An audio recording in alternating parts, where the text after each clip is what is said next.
পূৰ্বতকৈ এবাৰ পৃথকভাৱে বা ব্যতিক্ৰমী ধৰণে অনুষ্ঠিত কৰা হ'ব ইতিমধ্যে উদযাপন কৰা হ'ব আমি জনাইছোঁ শ্বহীদ দিৱস অনুষ্ঠিত কৰা হ'ব তাৰ সমান্তৰালকৈ দেখিবলৈ পোৱা গৈছে যে বৰাগাঁওটো আটক ধুনীয়াকৈ নিৰ্মাণ কৰি থকা হৈছে শ্বহীদ স্মাৰক ক্ষেত্ৰ আমি প্ৰথমে সেই প্ৰস্তুতি সন্দৰ্ভত আপোনাৰ জৰিয়তে চাব বিচাৰিছোঁ পূৰ্বে নেদেখা কি ব্যতিক্ৰমী দৃশ্য থাকিব এইবাৰ শ্বহীদ দিৱসত মৌচুমী গগৈ হয় নিশ্চিতভাৱে চাওক মৰি 1979 চনৰ পৰা 1985 চনলৈ অসমৰ পটভূমিত যি অসম আন্দোলন আটাইতকৈ শক্তিশালী আন্দোলন আছিল ছাত্ৰ আন্দোলন সেই আন্দোলনৰ প্ৰেক্ষাপটতে আচলতে আঞ্চলিক ৰাজনৈতিক দল অসম গণ পৰিষদৰ গঠন হৈছিল আৰু সেই দলটোৱে প্ৰায় দুবাৰকৈ তেওঁলোকে শাসনলৈ আহিছিল কিন্তু পুনৰবাৰ 860 জন সেই শ্বহীদ সেই অসমৰ আন্দোলন যে বৃহৎ আন্দোলনৰ প্ৰেক্ষাপটত আচলতে সেই জাতি মাতৃ ভেটিৰ স্বাৰ্থৰ বাবে মাত মতা প্ৰায় 860 জন শ্বহীদ হৈছিল সেই শ্বহীদৰ স্মৃতি যুগমীয়া কৰিবৰ বাবে বৰাগাঁৱত নিৰ্মাণ হৈ আছে শ্বহীদ স্মাৰক ক্ষেত্ৰ আৰু প্ৰায় বৃহৎ সংখ্যক এলেকাত আচলতে এই যি শ্বহীদ স্মাৰক ক্ষেত্ৰ সেই শ্বহীদ স্মাৰক ক্ষেত্ৰ নিৰ্মাণ ইতিমধ্যে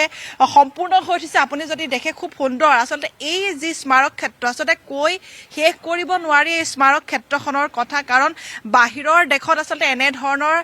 যি উদ্যান বা দেখিবলৈ পোৱা যায় আচলতে এনে ধৰণৰ যিসমূহ বাসগৃহ বা এনে যি উদ্যানসমূহ কিন্তু এই আমি অসমত আচলতে এই যিগৰাকী 860 গৰাকীৰ যি শ্বহীদ সেই শ্বহীদৰ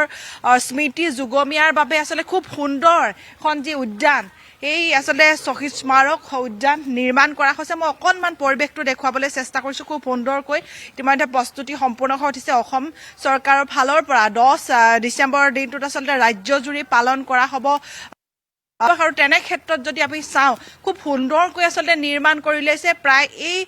6 বছৰ পূৰ্বৰে পৰা আচলতে নিৰ্মাণ কাৰ্যত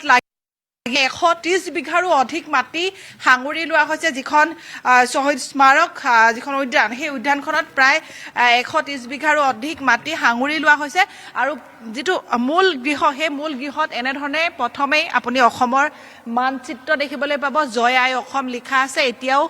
যিসমূহ কৰ্মী সেই কৰ্মীসকল কামত নিয়োজিত হৈ আছে খুব সুন্দৰ পৰিৱেশটো খুব সুন্দৰকৈ নিৰ্মাণ কৰিছে অসম চৰকাৰৰ ফালৰ পৰা নিৰ্মাণ কৰি থকা হৈছে মোৰ সহযোগী আছে পলাশে দেখুৱাই আছে কাৰণ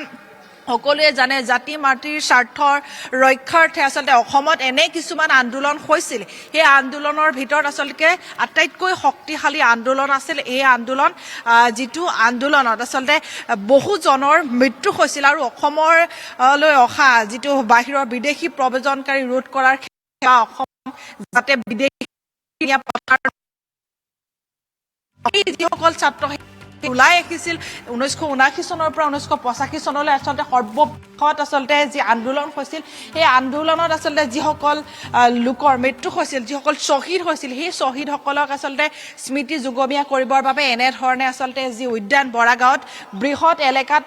এই উদ্যানখন নিৰ্মাণ কৰা হৈছে আৰু আমি যদি চাওঁ এইসমূহ সেই সময়ত আচলতে সেই সময়ত 1979 পৰা 1985 লৈ সেই সময়ত আচলতে যিসকল শ্বহীদ আপুনি ইয়াত দেখিবলৈ পাইছে পোলেণ্ড চন্দ্ৰ মৰাণ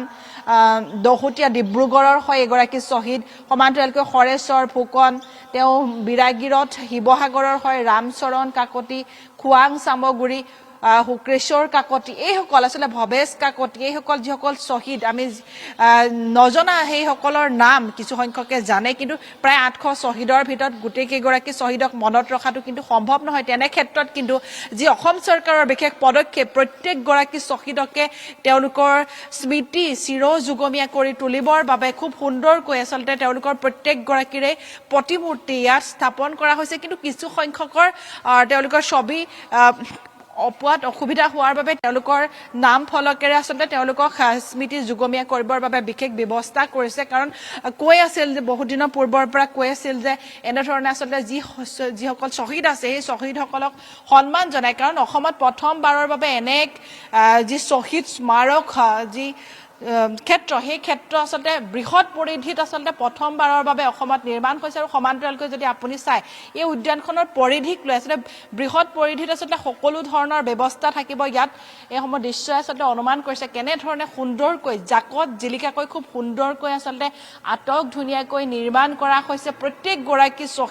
প্ৰত্যেকগৰাকী শ্বহীদক এনেধৰণে ইয়াৰ তেওঁলোকৰ যিসমূহ প্ৰতিমূৰ্তি সেই প্ৰতিমূৰ্তিসমূহ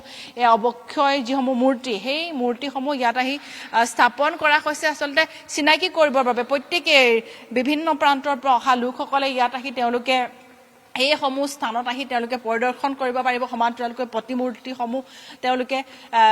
চাব পাৰিব সকলো ব্যৱস্থা কৰা হৈছে কেবা মহলা ইয়াত নিৰ্মাণ কৰি থকা হৈছে ইতিমধ্যে প্ৰস্তুতি সম্পূৰ্ণ হৈ উঠিছে আপুনি যদি চাই তলৰ ভাগটো আমি তলৰ যিখিনি অংশ সেই অংশখিনি দেখুৱাইছোঁ তলৰ অংশত কেৱল প্ৰত্যেকগৰাকী 860 গৰাকী যি শ্বহীদ সেই শ্বহীদৰ এনেধৰণে প্ৰতিমূৰ্তিসমূহ তেওঁলোকে বিশেষ স্থানত তেওঁলোকে এনেধৰণে আচলতে ৰখাৰ ব্যৱস্থা কৰিছে খুব সুন্দৰকৈ আচলতে নিৰ্মাণ কৰি থকা হৈছে কৈছে যে প্ৰায় 6টা বছৰ 5-6 বছৰ পূৰ্বৰে পৰা এই নিৰ্মাণ কাৰ্যত লাগি আছিল যি বৰা গাঁও সেই বৰা গাঁৱত এই স্থাপন কৰা হৈছে এনেধৰণে প্ৰত্যেকগৰাকী এই বিভিন্নজন আছে ইয়াত মই তেওঁলোকৰ সৈতে কথা দাদা এনেধৰণে তেওঁলোকে কাম কাজত লাগি আছে নিয়োজিত হৈ আছে এয়া দেখিবলৈ পাইছে প্ৰত্যেকগৰাকী শ্বহীদ এনেধৰণে তেওঁলোকৰ নাম ফলকৰ জৰিয়তে চিনাকি দিছে ৰামপদ ডেকা তেওঁ আছিল হাবি বৰঙাবাৰী মৰিগাঁৱৰ এগৰাকী প্ৰত্যেকগৰাকী আচলতে শ্বহীদক এনেধৰণে তেওঁলোকে সন্মান জনোৱাৰ অৰ্থে আৰু বহু এনে ব্যৱস্থা ইয়াত প্ৰায় 130 বিঘা যি ভূমি সেই ভূমিৰ আচলতে প্ৰত্যেকটো ক্ষেত্ৰত আচলতে খেলা ধূলাৰ সমান্তৰালকৈ পাৰ্ক আৰু সমান্তৰালকৈ আচলতে খুব সুন্দৰকৈ আচলতে জাকত জিলিকাকৈ গঢ়ি তোলা হৈছে আৰু এই উদ্যানখনে আচলতে অসমত এক নতুন দিশৰ সূচনা কৰিব কাৰণ এই উদ্যানখনলৈ আহি প্ৰত্যেকে আচলতে সেই যিসকল শ্বহীদ সেই শ্বহীদসকলৰ স্মৃতি ইয়াত ৰোমন্থন কৰিব পাৰিব তেওঁলোকৰ শ্বহীদক আচলতে এইসকল যে যিসকল শ্বহীদ তেওঁলোকে অসমৰ বাবে মাত মাতি অসম আন্দোলনৰ বাবে তেওঁলোক নিজকে প্ৰাণ দিছিল যাতে কোনো ধৰণৰ যি বিদেশী বা বিদেশী অসমত স্থান নাপায় বিদেশীয়ে কেতিয়াও অসমৰ ভূমিত অসমীয়া যাতে বিদেশীৰ পৰা লাঞ্ছিত বঞ্চিত হ'বলগীয়া নহয় তেওঁলোকে তাৰ বিৰুদ্ধে মাত মাতি তেওঁলোকে শ্বহীদ হোৱা সেইসকল শ্বহীদক কিন্তু অসম চৰকাৰে এক স্বীকৃতি দিবলৈ সাজু হৈছে বুলি ক'ব লাগিব নিশ্চিতভাৱে মৌচুমী আপুনি সামগ্ৰিক তথ্যখিনি জনাইছে আমি শেষত খুব সংক্ষেপে আপোনাৰ জৰিয়তে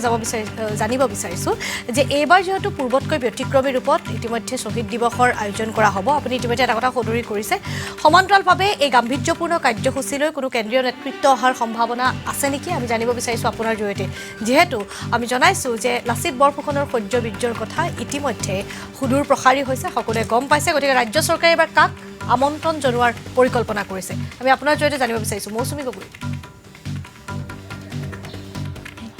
হয় নিশ্চিতভাৱে 9 আৰু 10 তাৰিখে দুদিনীয়া কাৰ্যসূচীৰে বিশেষ অনুষ্ঠান আয়োজন কৰিছে 9 তাৰিখৰ দিনটোত আচলতে বিশেষ অনুষ্ঠানৰ আয়োজন কৰা হৈছে 860 গৰাকী শ্বহীদলৈ শ্ৰদ্ধাঞ্জলি জনাই নাগাৰা নাম বা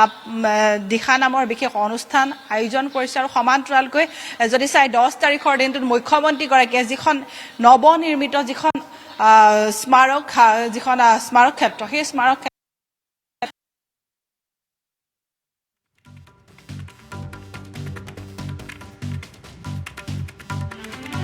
আমি বৰা গাঁৱৰ পৰা পৰিৱেশ দেখুৱাইছোঁ পৰৱৰ্তী সময়ত পুনৰ সংযুক্ত হ'ম